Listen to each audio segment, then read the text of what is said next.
गुल साहब कैसे हैं आप? अस्सलाम वालेकुम। जी, पट्टियां, वो कहते हैं ना पंजाबी में, पट्टियां ही बांध दी हैं हमने। नहीं इस तरह नहीं, इस तरह नहीं गुल साहब, नहीं इस तरह नहीं। वो पंजाबी मैं समझा देना तानू, फटियां बांध दित्तियां ने, ठीक है। सो वो उधर बड़ा फटियां बांध देती हैं, फटियां बांध दित्तियां ने सर, वो उत्थे मसला हो गया बड़ा। लेकिन मैं कहता हूँ इतना मारा है, इतना मारा है उनको, अधमुआ कर दिया है। और ये बिल्कुल सही बात है कि मोदी घर भाग गया था, राष्ट्रपति भवन जो है वो छोड़ गया था और उसको बंकर में लेके गए। उसका स्पेशल जो है वो न्यूक्लियर बंकर है एक बनाया हुआ, उस जगह उसको लेके गए वहां। ये आवाज जरा ऊंची कर दे स्टूडियो की भाई। आ जाए जी जी गुल साहब। अब देखिए मैं आपको बताऊं हुआ क्या है, ये सारा गेम कैसे पलटी है। पहली बात यह है कि पाकिस्तान को ये समझ ही नहीं रहे थे कि इतनी फायर पावर और इतनी प्रिसीजन के साथ जो है ये करेंगे। और पहले दिन पाकिस्तान ने रेस्ट्रेंट शो किया, दूसरे दिन रेस्ट्रेंट शो किया, तीसरे दिन पाकिस्तान ने फिर जब इन्होंने इंतहा कर दी और यहाँ नूर खान बेस के ऊपर और फिर हमारे मुरीद बेस के ऊपर, शोरकोट बेस के ऊपर जब इन्होंने अपने ब्रह्मोस मिसाइल जो है वो मारे, बस दैट वाज द लिमिट। उसके बाद जब जनरल अहमद शरीफ गए हैं और उन्होंने कहा कि हम, जब वो प्रेस कॉन्फ्रेंस कर रहे थे जो थोड़ी देर की, चंद सेकंड की थी, और उस टाइम पे उन्होंने कहा कि वेट फॉर अस, और उस वक्त जब उन्होंने ये बोला तो उस टाइम पे बटन दब चुका था। And that was it. उसके बाद भारत को समझ नहीं आई कि हमारे साथ हुआ क्या। इतने प्रिसीजन, पिन पॉइंट एक्यूरेसी के साथ उधेड़ के रख दिया, जिस तरह से वो दुम्बा होता है ना, जब उसके बाल उतारते हैं तो वो अंदर से एक चूजा सा रह जाता है, तो हमने उनके बाल उतार के रख दिए। अभी वो ऑपरेशन सिंदूर का देख लें, वो लेडी पायलट एक पकड़ी गई है, वो ऊपर जहां तारों के ऊपर जो है वो पकड़ी हुई थी, हजीरा के ऊपर, वहां फंस गई और राफेल से जो है एजेक्ट कर गई। अभी सिंदूर उसका किसने लगाना है ये मुझे नहीं मालूम। सिंदूर तो लगेगा। नहीं अब मसला ये है कि ये ऑपरेशन सिंदूर रखा था, नहीं विधवा ना हो जाए। नहीं अब्दुल्ला साहब, नहीं विधवा नहीं होने देंगे। मेरे ख्याल में कोई इर्द गिर्द देखे कोई बंदा, उसको बोले सिंदूर लगा दे।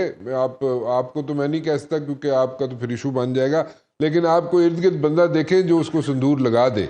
वैसे हमने उसकी खातिर बहुत की है, हमने उसको जनाब खिलाया पिलाया, उसको बड़ी अच्छी एनवायरनमेंट में रखा है और उसका बड़ा ख्याल रख रहे हैं हम। तो बेहतर ये होगा वापस जाएगी तो वो अभिनंदन की तरह बेचारी फिर सफ़र करेगी, क्योंकि उसके अपने लोग जो हैं, इंडियन आर्मी के लोग, अभी भी देख ले अभिनंदन को, उसको शक की निगाह से देखते हैं कि पता नहीं वैसी कोई बंदा भेज देता। उनका अपना बंदा है भाई, उनका हीरो है इसमें जो। हाँ देखें, एक तो इन्होंने बात की आपके हमारे रियर एडमिरल साहब ने, तो आपकी सी ब्लाइंडनेस नहीं है बिल्कुल भी। और दूसरी बात यह है कि हमारे पास एक्सोसेट मिसाइल मौजूद हैं। भारत को मालूम है कि आईएनएस विक्रांत के साथ क्या होने वाला था, वही जो एचएमएस शेफील्ड के साथ हुआ था बरतानिया की और फॉकलैंड वॉर के अंदर। दूसरी बात जो है उसके अंदर एक और बात बड़ी अहम है, और वो है आईएनएस विक्रांत को जब वापस बुलाया गया तो उसका जो कैप्टन था बरिंदर सिंह, जो कि one of the finest naval officer India के पास था, तभी उसको आईएनएस विक्रांत की कमांड दी गई, उसको इन्होंने अरेस्ट करवा लिया। अब आप देखें, जो आप बात कर रहे थे वो बगावत वाली, बगावत तो अभी शुरू हुई है, अभी तो बगावत अपने इंतहा के ऊपर पहुंचेगी। ये जो कल इन्होंने रात 6 बैलिस्टिक मिसाइल मारे हैं अपने ही सिखों के ऊपर, अब आप देखें कि इसका नतीजा क्या निकलता है। ये तो it is just the beginning, tip of the iceberg. You are absolutely right by saying के जी Narendra Modi who is enemy, when they have friend like Narendra Modi. Bharat को किसी एनिमी की जरूरत नहीं है, उनके पास नरेंद्र मोदी एटम बम की शक्ल में मौजूद है, एक दीवाना पागल, एक जो है खन्नास भरे हुए आदमी, जिसको पाकिस्तान ने इतनी जूते मारे हैं, आज इतने जूते मारे हैं कि आप यकीन माने कि ऐसे तो कोई सुपर पावर भी जो है वो नहीं करती। उसका तो शारीरिक शोषण कर दिया हमने। मैं सीधी सी बात आपको बताऊं, अभी जो हुआ क्या है, हुआ यह है कि परसों रात तक जो है अमेरिकन जो है वो ये कह रहे थे कि नहीं जनाब कुछ भी नहीं होना, आप पाकिस्तान जाने, इंडिया जाने, हम न्यूट्रल हैं। तो आज सुबह क्या कीड़ा काट रहा था, ये है असल बात जानने वाली।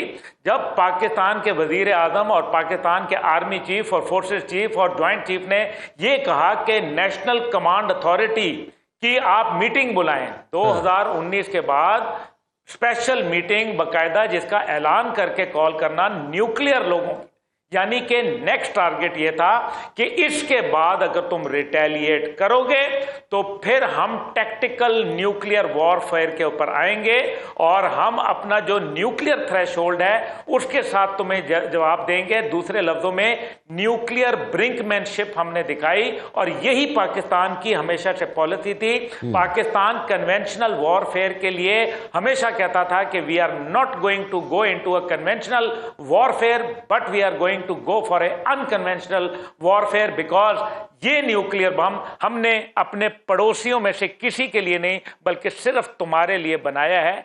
बात टेक्नोलॉजी की नहीं होती। अभी जैसे इन्होंने बात की, बड़ी अच्छी बात की काज़मी साहब ने, टेक्नोलॉजी चाइनीज थी, हम चाइनीज के पूरे कौम जो है ना वो उनको दोनों हाथों से सलाम करती है। हमारा दोस्त होने का हक अदा किया और पाकिस्तान को यह भी पता चल गया इस दौरान में कि हमारे दोस्त कौन हैं और हमारे साथ टाइम कौन पास करते हैं, ये भी आज हमें पता चल गया। लेकिन टेक्नोलॉजी तो राफेल की भी थी ना, टेक्नोलॉजी तो S-400 की भी थी, लेकिन खोते रेडियां चलाने वालों को आपने राफेल दे दिया, जो गुलेले चलाते थे उनको आपने S-400 पकड़ा दिया। उसका नतीजा यही होता था, जगह जगह बज रहे थे, ये जगह जगह टकरे मार रहे थे और यही हुआ। कभी जो है वो एक नहीं, दो नहीं, तीन नहीं, 4 राफेल गिरा दिए, एक Su-400 वो जो 400 की बैटरी उड़ा के रख दी आपके, जो है वो एक सखुई 30 मार दिया, MiG-29 फलक्रम मार दिया। ये तो आलम है। कमाल किया कि जब उन्होंने देखा कि पाकिस्तान न्यूक्लियर के ऊपर जा रहा है, अमेरिका जो है वो अपने बगल बच्चे को सेव करने के लिए पहुंच गया। नरेंद्र मोदी उसके पैर पकड़ लिए और रोने पिटने डल गए वहां कि कहीं ऐसा ना हो कि वाकई वो जो बात मेजर गौरव आर्या ने की थी कि पाकिस्तान वो हाल करेगा कि फिर चिता जलाने के लिए भारत में लकड़ी कम पड़ जाएगी। लेकिन एक बात याद रखें कि देखें अभी जो मसले मसाइल हैं वो ये हैं इंडिया के लिए कि इंडिया जो है यहाँ पे जो हेजमनी कायम करना चाह रहा था इस रीजन में, और there are so many entities out there in the world जो चाहती ये थी कि इंडिया अपना एक रोल प्ले करे और उसको चिप कर रही थी उसको अगेंस्ट चाइना। वो मेरे ख्याल में वो रोल वो जो है ना अब मेरे ख्याल में ख़त्म हो चुका है और बड़े बुरी तरीके से पिट गया। वो रोल निकल गया, वो निकल गया और अभी जो है निकल गया राणा साहब उनके हाथ से। अब्दुल्ला साहब आप कुछ कहना चाह रहे थे, ब्रीदिंग स्पेस और what? They are looking for a breathing space, India is looking for a breathing space. India अपने आप को रिकलेक्ट कर रहा है, जैसे अभी उन्होंने जनाब वहां पे बयान देना शुरू कर दिए अबाउट पाकिस्तान, वजारत खारजा ने। तो ये साड़ी मतलब इस तरह दिन ना करो ना, फिर इस तरह नहीं होएगा काम। गारंटर कौन होगा? Who is going to be the guarantor कि India sticks to what he says? आप मुझे बताएं गारंटर कौन होगा? क्या चाइना होगा गारंटर? तो जाहिर है इंडिया इसको एक्सेप्ट नहीं करेगा। अमेरिका होगा गारंटर, तो अमेरिका तो वही नहीं है जिसने अब्राहम अकॉर्ड करवाया था और उसके बाद उसके साथ क्या हुआ था, जिसने अभी जो है फिर दोबारा एक अकॉर्ड कराया और उसकी 3 शर्तें रखी और पहली शर्त के ऊपर ही इसराइल को जो है उसने लेवरेज दिलवा दी। तो क्या फिर अमेरिका होगा जिसका 7वां बहरी बेड़ा जो है पाकिस्तान आज तक ना पहुंचा? तो इसलिए अमेरिका भी नहीं होगा। तो फिर क्या अरब दुनिया होगी जिनके $100 बिलियन का जो है जिन्होंने अभी मुआहदा किया है इंडिया के साथ? देखिए ना, let's be honest about it कि कौन गारंटर होगा? इंडिया के साथ सबके जो है फाइनेंशियल इंटरेस्ट जुड़े हुए हैं। इंडिया की क्या इस तरह से, और ये जो अभी इट इज़ टू अर्ली, हमें मालूम है, दुनिया को मालूम है, लेकिन अपने इंडिया जिस तरह से लोगों का मूड चेंज करवाता है, जिस तरीके से मोदी गोदी मीडिया जो है झूठ बोलता है, वो नैरेटिव बिल्ड कर देगा कि वॉर किसने जीती है। वो तो ये नहीं कहेगा। वो क्या, आपका क्या ख्याल है कि मैं एक छोटी सी बात पूछता हूँ एडमिरल साहब से, ये मुझे इसका ज़रूर जवाब चाहिए होगा कि क्या इंडिया ने एग्रेशन किया? जवाब है यस। क्या इंडिया ने पाकिस्तान का नुकसान किया जानी और माली? जवाब है यस। क्या इंडिया इस पर माफ़ी मांगेगा? अगर माफ़ी मांगे, देखे ना, गलती की है, माफ़ी तो मांगे ना। अगर माफ़ी मांगेगा तो फिर बात होगी। और फिर थर्डली जो सबसे इंपॉर्टेंट है कि क्या पहलगाम के जो इंक्वायरी है वो लोगों के सामने तश्तस बाम होगी?